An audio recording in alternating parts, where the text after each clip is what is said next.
Hello everybody, Forest Mantis here.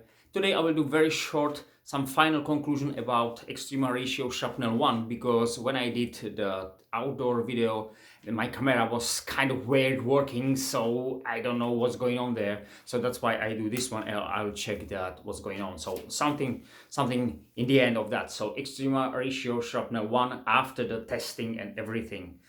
So minuses, I'll start with that. Price.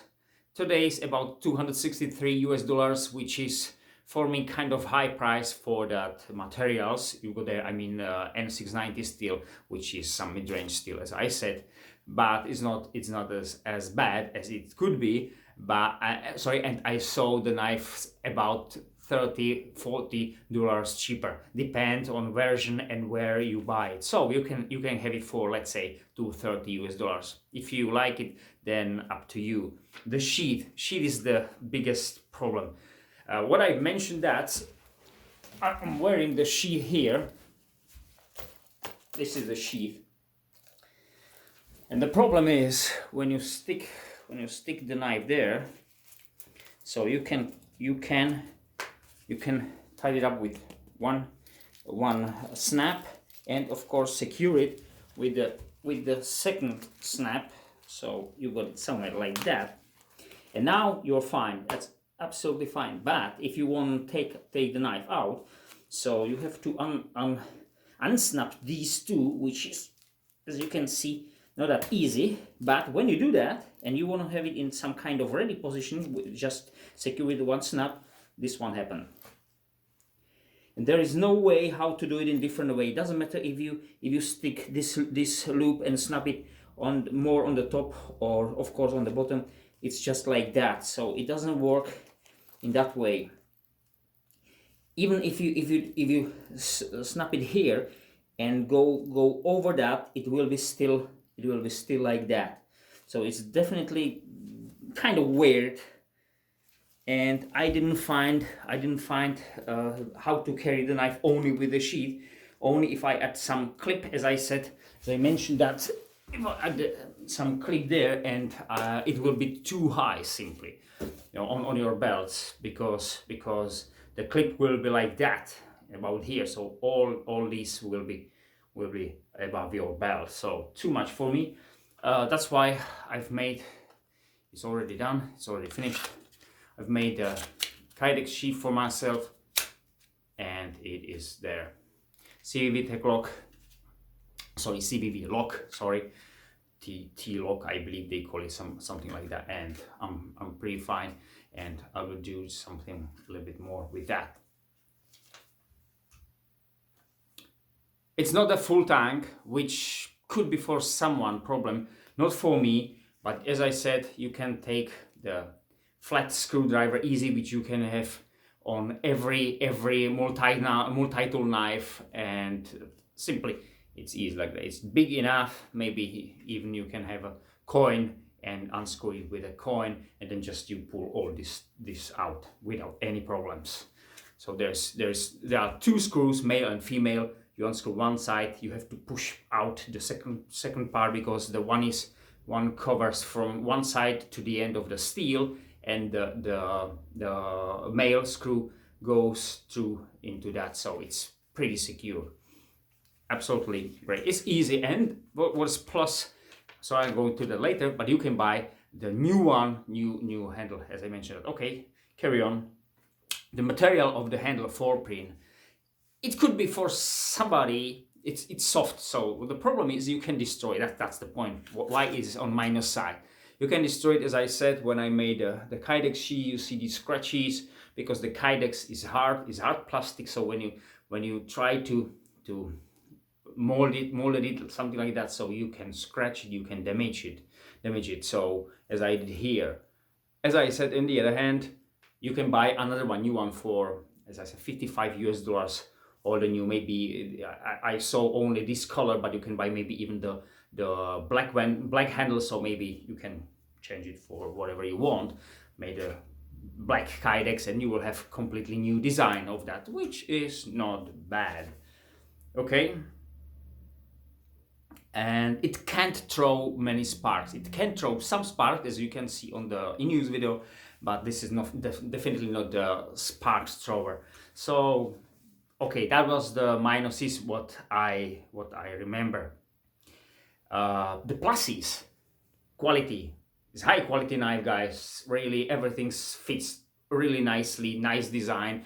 You can't see many of these designs, which is, I would say, this is very practical, and it is a slicer. So everything's nice. Everything's sees there. If you try to see any gaps here, if there are some that are really minor, and there is absolutely no moving, even millimeter, even half millimeter, I can't see anything like that. So there was the rattling after I chopped that. It's still there, but it's here. It's here. As I said, I believe it's because there is the steel tank, so there must be some minor space where you can take this one on and off. So there must be some space in between the handle, I mean inside, and the steel. So that's why there is a, you can't feel it. You can't feel it. You just hear that, and especially here on this part, that nothing moved here. So no problem with in use. Absolutely not. Design. I like the design. It's really design which you can see on many knives. As I said, I know a couple of knives which is similar, kind of similar. The Silent Hero, I mentioned the Black Hawk Tatank came into my mind. Then some folder from CRKT, but I don't know the name. Okay, so something like that. Functionality. As you can see, you can slide with that. You can do your bushcraft stuff. You can use it in a kitchen because it's nice, full flat. But it's still tough, 6.3 millimeters thick to baton something, at least on this part where is the full thickness. So you got 5 centimeters, maybe over 2 inches thick or wide, sorry, pieces of wood which you can baton with that without any problems. 58 HRC, which you can see here, is definitely good choice for the steel, not to be as fragile, but also keep the edge on the good level and relatively easy to sharpen, which is good. It's stainless. That's, for me, it's absolutely plus. Even I got a coating. Oh, by the way, you see the coating after the use, after that hard use. So definitely coating. We can see the line here. The coating is going off, but as normally you do. But it's still there. It's still there. There are scratches, but I believe there are scratches from something else than from that. So it's only here, and here is level where everything seems to be fine. Or every coating goes off after time, and this is still alright. It's not there. It's not a problem. It's going away. It's going away now. It's not like that.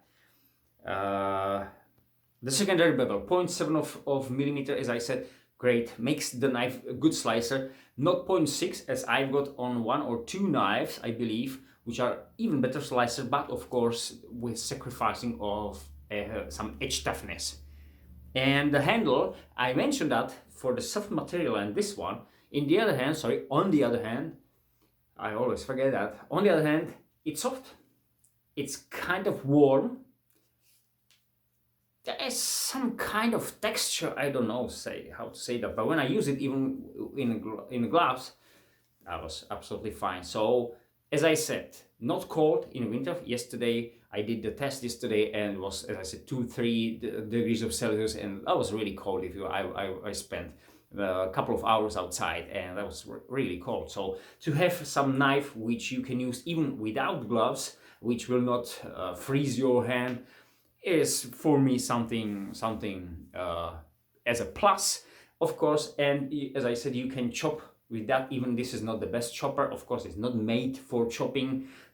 Take out from the design, weight and length and everything, but you can still chop in this way, and this is pretty much secure holding. And if you like it, you can lash some lanyard and use it even more extended with a bit better leverage for chopping. Okay, why not? For this kind of going through a wood, absolutely great, because this is slicer. If you got pieces, as you see, as you got pieces of wood like this one, and especially if it's kind of fresh, then it goes easily. So that's my conclusion.